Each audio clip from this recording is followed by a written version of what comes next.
mata kuliah yang saya ampu adalah perawatan geologi. Video pembelajaran ini saya sampaikan merupakan syarat sertifikasi dosen tahun 2026 sebagai pernyataan diri dosen sebagai unjuk kerja diri Sri Dharma Perguruan Tinggi atau PDD UKPT pada aspek pengajaran.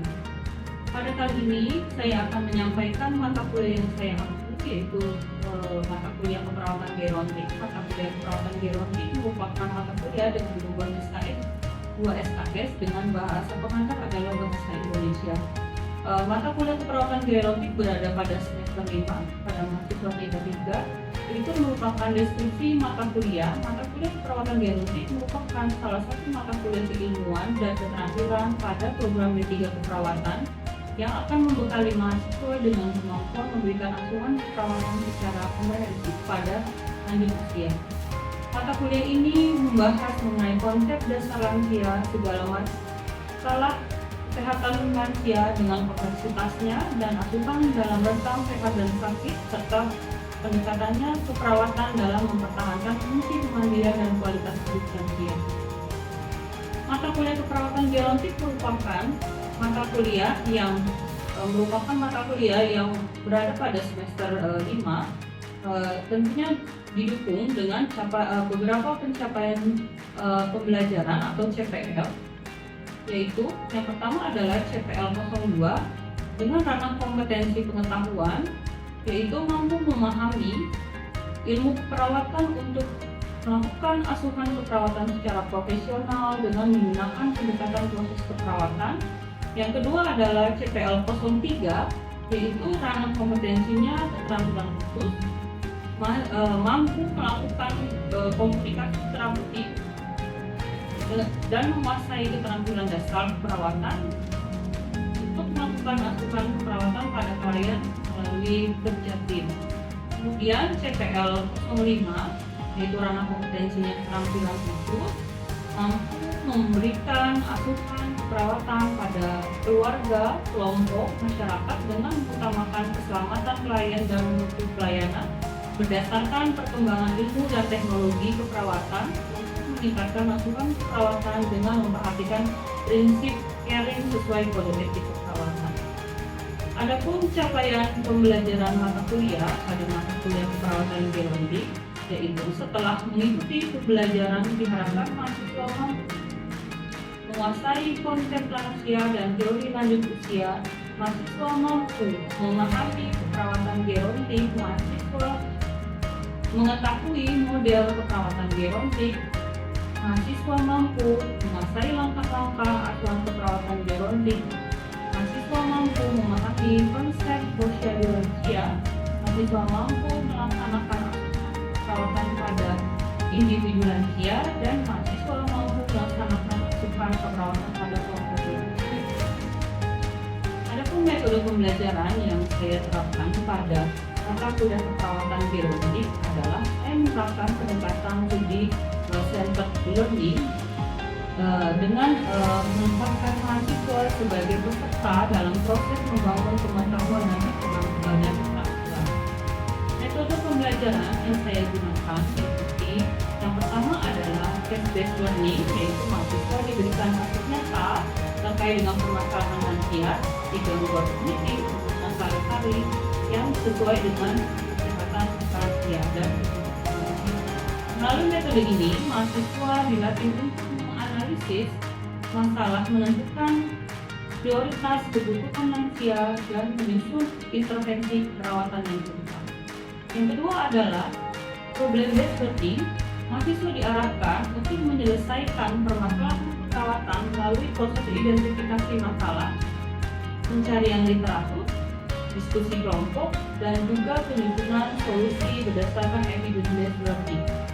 Yang ketiga adalah diskusi interaktif. Diskusi interaktif dilakukan untuk meningkatkan kemampuan berpikir kritis mahasiswa melalui pertukaran pendapat, argumentasi ilmiah, dan refleksi terhadap materi yang disampaikan. Kemudian dengan pemanfaatan media digital, saya memanfaatkan teknologi pembelajaran melalui presentasi interaktif, video edukasi, dan sumber literatur elektronik untuk meningkatkan akses mahasiswa terhadap belajar. pembelajaran ini dengan menerapkan konsep deliver, interaktif, dan sesi. Kemudian mata kuliah ini dievaluasi dengan beberapa tahapan. Evaluasi pembelajaran dilakukan secara komprehensif untuk menilai aspek pengetahuan, keterampilan, sikap, dan penilaian pengetahuan yang dilakukan dengan beberapa penilaian. Yang pertama adalah dengan ujian tengah semester dengan bobot 25%, kemudian menilai sikap, keaktifan, dan tingkat kehadiran sebanyak 10%, kemudian penugasan 10%, dan kegiatan role play 15%, serta ujian akhir semester 40%. Untuk mendukung mata kuliah yang saya ambil ini, saya memakai textbook artikel ilmiah yang terbaru yang mendukung untuk sumber belajar. Selanjutnya Anda akan menyaksikan video pembelajaran untuk mata kuliah keterampilan gerontik materi yang ke-11, yaitu posyandu lansia dengan metode sinkronus dengan tatap muka di kelas. Harapan saya Anda bisa melihat proses pengajaran yang telah saya lakukan. Selamat menikmati.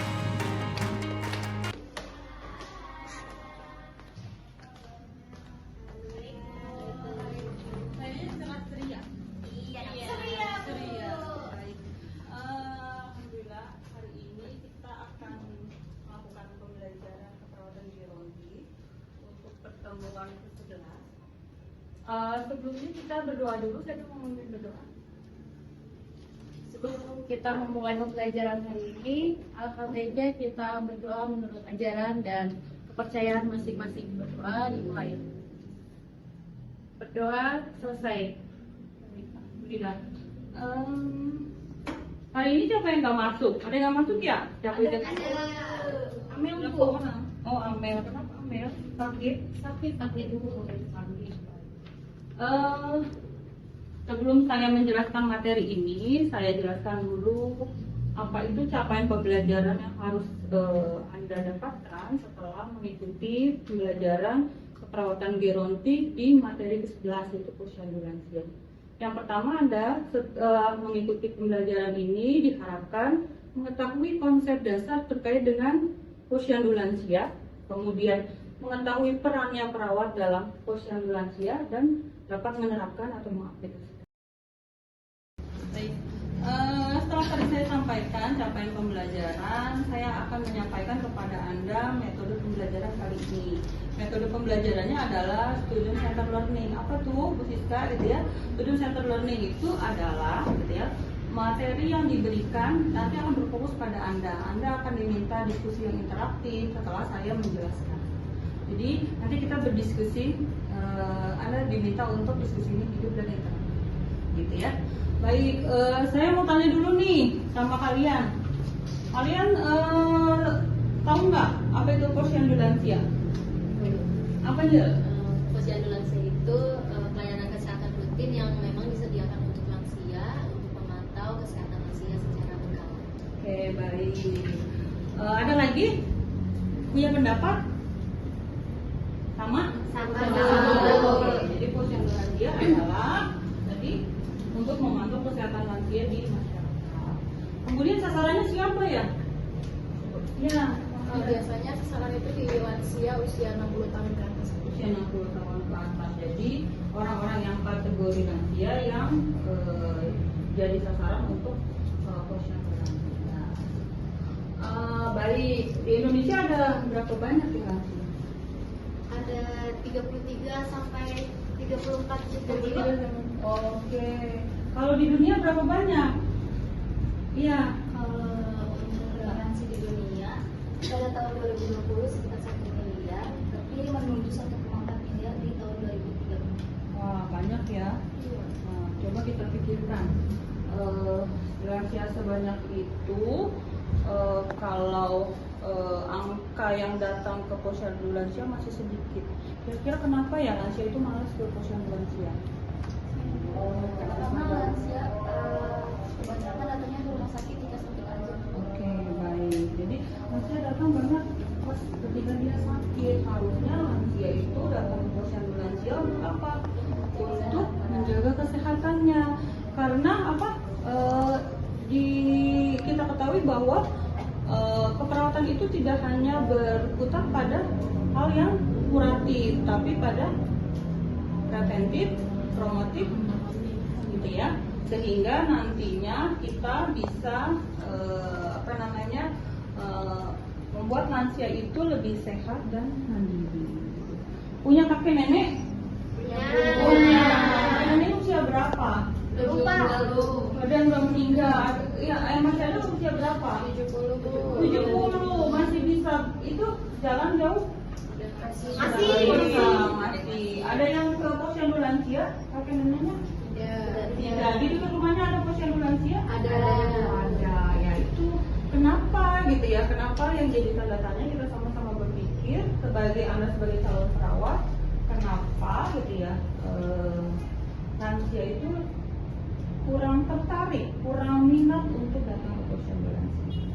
Ya, padahal dari latar belakang tadi yang kita sama-sama diskusi bahwa jumlah lansia banyak, kemudian padahal dari latar belakang yang tadi kita diskusikan bahwa banyak populasinya, kemudian ada undang-undang yang mengamanati bahwa kesehatan lansia itu perlu, gitu ya. Harusnya sih, gitu ya, dimanfaatkan posyandu lansia ini dengan baik. Ya. Baik, saya masuk ke materi. Ini adalah konsep dari posyandu lansia. Posyandu lansia itu adalah bagian dari kegiatan, gitu ya, upaya kesehatan yang berbasis pada masyarakat, gitu ya. Yaitu kenapa berbasis pada masyarakat? Karena didirikan atas sumber daya masyarakat. Gitu. Kemudian dalam perspektifnya keperawatan gerontik, gitu ya, posyandu lansia adalah termasuk salah satu bagian dari intervensi yang harus dilakukan untuk apa? Untuk mencapai kesehatan lansia dengan cara apa? Dengan promotif dan preventif, gitu ya. Karena harapannya nanti punya lansia yang sejahtera. Oke. Kemudian fokusnya pelayanan kesehatan lansia adalah yang pertama adalah pada tindakan promosi kesehatan. Saya rasa kita semua sudah pernah ya ngelakuin promosi kesehatan. Sudah.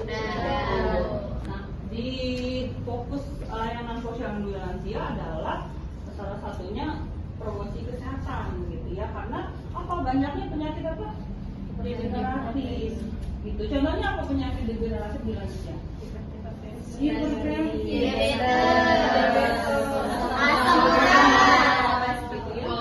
kolesterol, gitu kan. Banyak sekali penyakit degeneratif yang tidak disadari oleh lansia, gitu ya. Makanya perlunya promosi kesehatan. Kakek neneknya ada yang memiliki penyakit degeneratif juga? Ada. Untuk pemeliharaannya gimana? Kesehatannya ke vaskes. Jadi jangan tunggu sakit dulu baru sadar. Nah, dengan adanya posyandu lansia ini untuk pemeliharaan kesehatan, pemeriksaan rutin, gitu ya, pemberdayaan terhadap fungsinya lansia supaya lansianya lebih aktif, mandiri, gitu ya, dan produktif. Nah, tujuannya adalah ini untuk mencapai derajat kesehatan lansia dan mandiri, gitu ya, serta untuk mencapai masa tua yang sehat dan produktif. Kakek neneknya masih sehat? Masih bisa apa di rumah? Berkebun, masih bisa berkebun. Terus ada lagi nggak? Masih bisa apa lagi kakek nenek? Nyangkul, gitu ya. Artinya usia segitu masih cukup sehat, aktif, produktif, gitu ya. Nah, kemudian tujuannya adalah apa? Posyandu lansia adalah untuk deteksi dini. Jadi dengan nanti ada sistemnya 5 meja, ada namanya deteksi dini. Kemudian memeriksa juga status kesehatannya. Pernah nggak lihat kakek neneknya yang di usia tua semakin kurus? Karena apa? Karena dia kadang lupa untuk makan. Nah, dengan adanya posyandu lansia, ada nanti namanya kalau kita posyandu balita pernah lihat kan KPKMS lansia juga punya itu kartu kesehatan. Nah, perannya adalah untuk meningkatkan juga perannya kader, gitu kan, perannya keluarga. Keluarga mendampingi dengan ikut serta datang ke posyandu lansia melihat mengontrol kesehatannya lansia, gitu ya. Dan juga diajarkan perilaku hidup bersih dan sehat. Gitu. Nah, kemudian ini tadi yang saya tanya nih sama kalian, sasarannya siapa? Dia Bu di atas 60 tahun. Tapi sebetulnya mulai dari pralansia pun boleh untuk apa? Pencegahan, gitu ya. Kemudian sasaran siapa? Bisa keluarga yang merawat lansia. Bisa keluarganya supaya apa? Supaya tahu bagaimana tingkat kesehatan lansia yang ada di rumah, gitu ya. Kemudian juga kader dan masyarakat. Ibunya ada yang jadi kader kesehatan?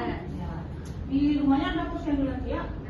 Ada. Nanti coba lihat di kegiatan posyandu lansia di masyarakat, gitu ya. Coba ikut terlibat.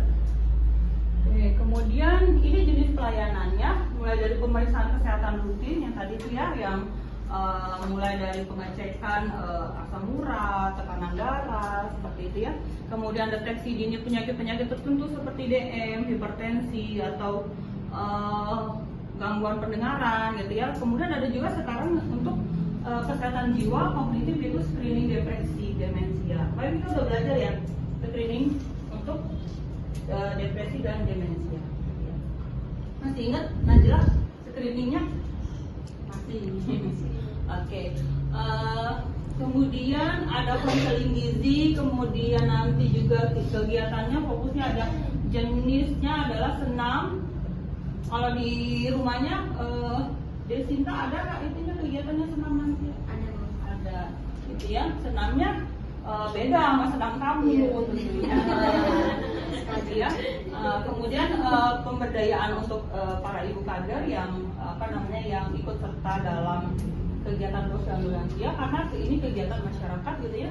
Kemudian dilakukan home visit bagi lansia yang sudah nggak mampu mandiri datang, gitu ya. Kadang bahkan ada yang rumahnya jauh yang tidak mampu mencapai lokasi untuk posyandu lansia, makanya akan diadakannya home visit, gitu ya. Nah, kemudian manfaatnya banyak, gitu ya. Nah, sekarang harus sebagai perawat harus tahu manfaatnya posyandu lansia.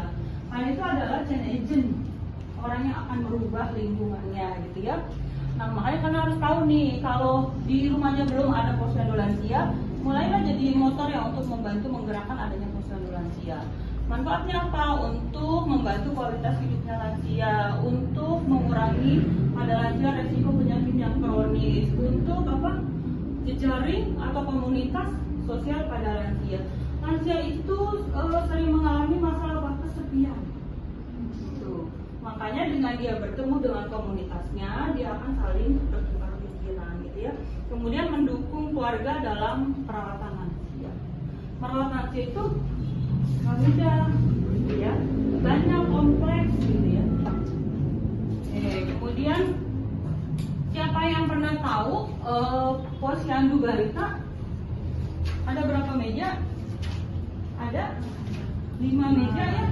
Ada 5 meja. Sama posyandu lansia juga ada 5 meja kayak posyandu balita, gitu ya. Yang pertama itu untuk registrasi sama, gitu ya. Registrasi lansianya, mencatat daftar kunjungan, lansianya bawa buku pedoman, bawa buku KMS lansia. Kemudian dia lanjut ke meja kedua untuk pemeriksaan fisik, mengukur tinggi badan, gitu ya, berat badan, lingkar lengan, gitu ya, pengukuran tekanan darah, gitu ya. Kemudian lanjut ke meja 3. Meja 3 itu adalah pemeriksaan kesehatan, pemeriksaan gula darah, kolesterol dan asam urat, gitu ya. Kalau ini biasanya bekerja sama dengan apa? Puskesmas, ada orang puskesmasnya, ada petugas puskesmasnya. Kemudian meja keempat adalah untuk konseling edukasi. Perawat bisa di sini nih, penyuluhan PHBS, penyuluhan tentang edukasi penyakit kronis seperti DM, hipertensi, osteoartritis, gitu ya, atau konseling gizi dan aktivitas harian, gitu ya.